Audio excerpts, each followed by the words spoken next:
required to react with the others. Now, this is shown by a coefficient like this. I'll just give you an example. In 2H2O, there are 2 into 2 atoms of hydrogen, that is total 4, and 2 into 1 atoms of oxygen, that would be a total of 2.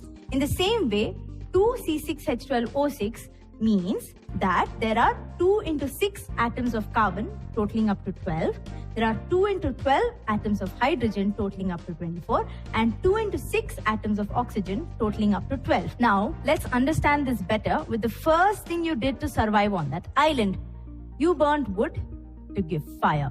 The chemical equation for that can be represented as C6H12O6 plus O2, giving you CO2 plus H2O plus fire. Something's not right here. Let's see why. Let's compare the number of elements in the reactants and the products. When it comes to carbon, there are 6 atoms in the reactant and only 1 in the product.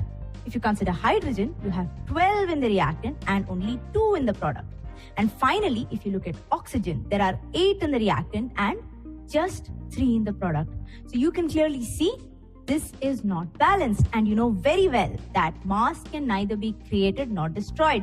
So we need to ensure that there are an equal number of atoms on both sides of this equation.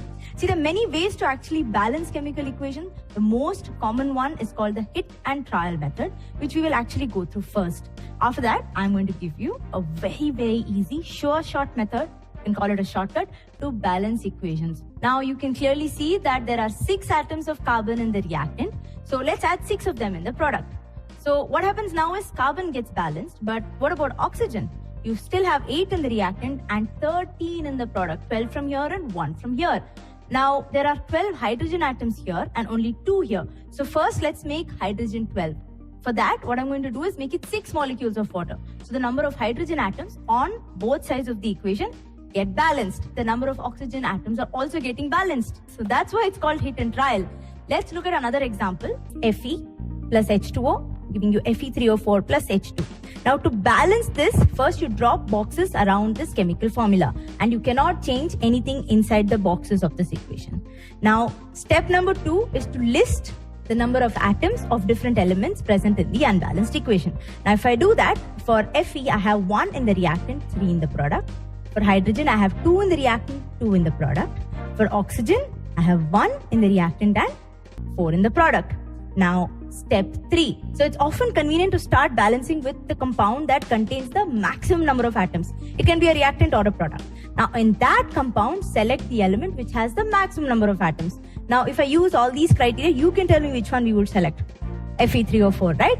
And which element would you select in that? Oxygen. Because you have more on the product side. So first let's take this Fe3O4 and let's see how to balance the number of oxygen atoms in this. What we'll do for that is drop a little table like this, okay, where we compare the number of atoms of oxygen in the reactants and the products, and we will have it in 2 steps. We'll call it initial state and final state. So initially in the reactants, how many atoms of oxygen do you have? You have 1 in H2O, and in the products you have 4 in Fe3O4. So what you do is in the reactants you make it 4. So what happens is to balance, it will become 4, 1 into 4 in the reactants and 4 in the products. There's one more thing you actually need to remember here. To equalize the number of atoms, you cannot alter the formula of the compounds or elements involved in the reactions. So for example, to balance oxygen, you can put a coefficient as 4H2O, but you cannot do it as H2O4 or H2O and then 4. Now the partly balanced equation becomes Fe plus 4H2O, giving Fe3O4 plus H2. Now Fe and H atoms are still not balanced. Pick any of these to proceed. Now what you need to do is make the number of molecules of hydrogen as 4 in the right hand side or the product side, because you have 4 in the left hand side or the reactant side. So how do you represent that?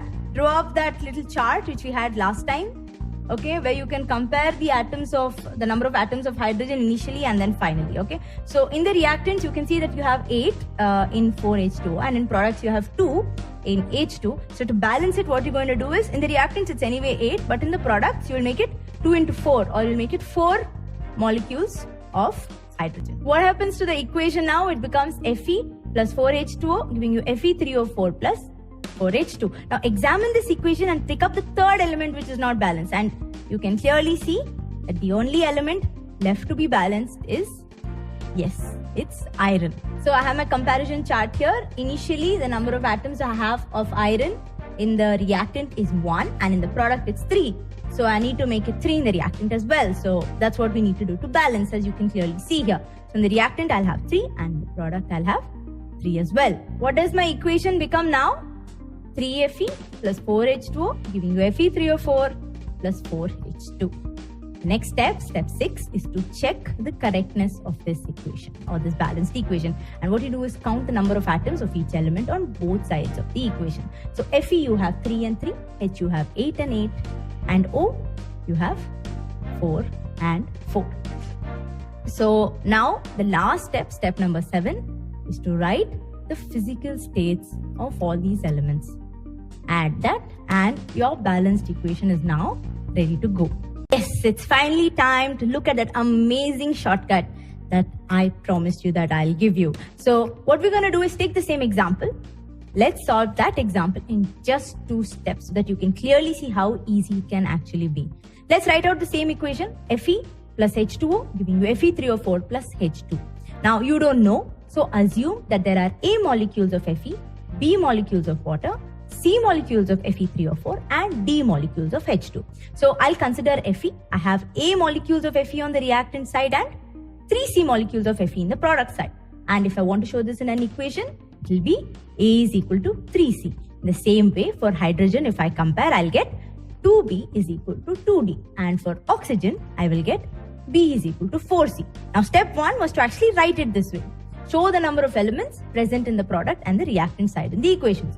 Next, let's assume the coefficient of the biggest molecule to be 1. Which is the biggest molecule? Fe3O4. So assume C to be equal to 1. Now it's so simple. Since C is equal to 1, what is A? A is equal to 3 from the first equation and B is equal to 4 from the third equation. And finally, D is equal to 4 because B is equal to D from the second equation. So what's your balanced equation? 3Fe plus 4H2O giving you Fe3O4 plus 4H2. You can do a quick verification if you want, but trust me, it is not required. This equation is 100% balanced for sure. If you